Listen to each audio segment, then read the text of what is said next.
Hello, everybody, and welcome to the Tuesday edition of Video Clips. And I always have a few announcements. And the first one is it's not very long before the IBS, Irritable Bowel Syndrome Boot Camp, is going to take place Friday, October 14th. It's virtual. It's via Zoom. There will only be, so many people who can join the live version of it because there's a limit on Zoom. So anyway, if you are a person who suffers from this, you understand how frustrating it is because it seems like no matter what you do, it doesn't go away. Many people have been misdiagnosed. There's really something else wrong. So we're going to clear up all of that confusion. The second thing is our fall conference is coming up. We have an incredible lineup of speakers. You don't want to miss it. That's November 11th through 13th. It's worth the trip for the food and the fun that you have with us, let alone all the great speakers and that sort of thing.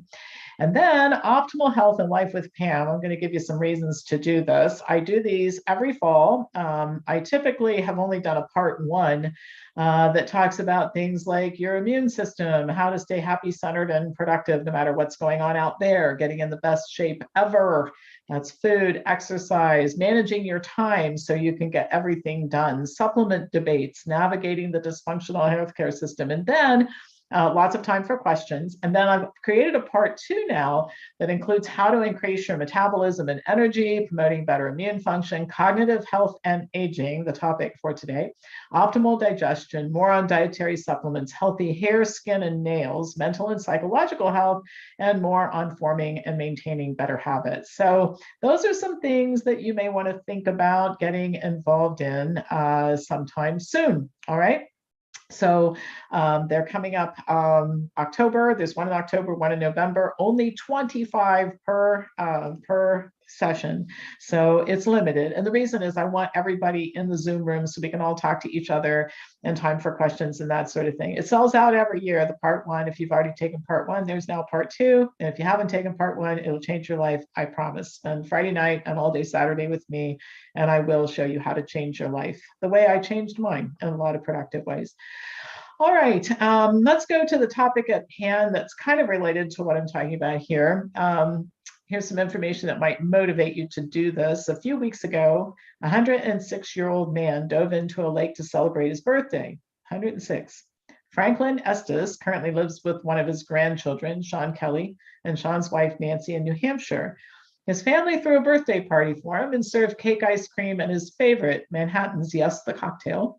The following weekend, Sean took his grandfather out on his boat. They spent the day lounging in a tube on the water while enjoying a few cocktails. Frank decided to dive off the boat into the water, insisting he didn't need a life jacket, and you can watch the video of this online, and indeed he did not.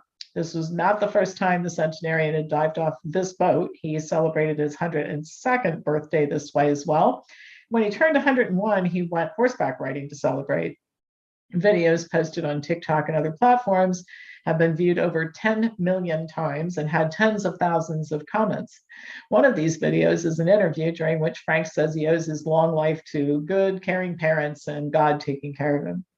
Franklin was born prematurely in 1916, weighing only 2 pounds, 6 ounces. He survived polio as a child, and he lived through the Great Depression and World War II. This should be an inspiration. Frank's managed to live to a very old age in spite of his disadvantaged and health-challenged start in life. His son says that his grandfather's secret is, hope you're sitting down, a healthy diet and exercise, and faith in God. Frank still prays every night. Sean also says that his grandfather has had a tough life and that he's a fighter. He perseveres. Quote, he's taught me how to never give up, work hard, and persevere through hard times. The article features several pictures of Frank, including one showing him on the horse and a video of the dive. And I think if this is what being a centenarian is all about, then sign me up. And that brings me to the reason why I'm sharing this with you today. It's probably the third centenarian story I've shared in the last 2 or 3 years. Most people in westernized countries were unhealthy before COVID-19. Now I see articles every day that report that health status is even worse. Hard to imagine than it was before COVID-19. People have gained weight, they're drinking more alcohol, they're more sedentary. It's a recipe for disaster in terms of maintaining independence as you age. And independence is a goal we should all aspire to. I don't know about you, but I think the worst and most frightening thing I can imagine is being committed to a nursing home. Not only is this a really uninspiring way to spend even a small portion of your life, the thought that you could be confined to your room with 3 meals a day and no contact with humans in the event of another debacle like this should motivate all of us to better take care of ourselves, right? During my 27 years in healthcare, I've read dozens of stories of centenarians and how they lived their lives. And I've also done a lot of research on the blue zones. Nobody who's lived to 100, and none of the longest lived people in the world, say that the reason for their longevity is doctors and healthcare. They all report eating well and exercise, and it really is that simple. The best news is that it doesn't cost a lot of money. In fact, if you do it right, the better your diet, the less money you spend on food. That's been my personal experience, and also our experience with the tens of thousands of people we've worked with over all these decades. So get started now. It brings me back to these optimal weekends with optimal life and health weekends with Pam, me, because sometimes you need that jump start. You need somebody to show you the pathway to do better for yourselves. I have to stay connected to healthy people in order to stay on the right track because there's a whole lot of distraction out there to lead you down the wrong path.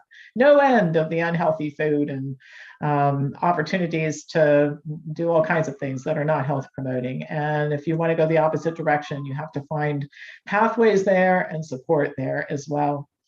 But one last thing I'll mention about all of this is, and it comes up every time I talk about living to a really, really ripe old age, and that is the people who will say, "Oh, I think I'd rather get hit by a bus than live to be, 100 and some years old." And they think that now. If you're 40 years old, you probably might be thinking that. But I'll tell you what, I've had a whole lot of people in their 80s and 90s with terminal illnesses who have said, "I'll do anything." As a matter of fact, when you are faced with not having a long life, it's so shocking how important it becomes.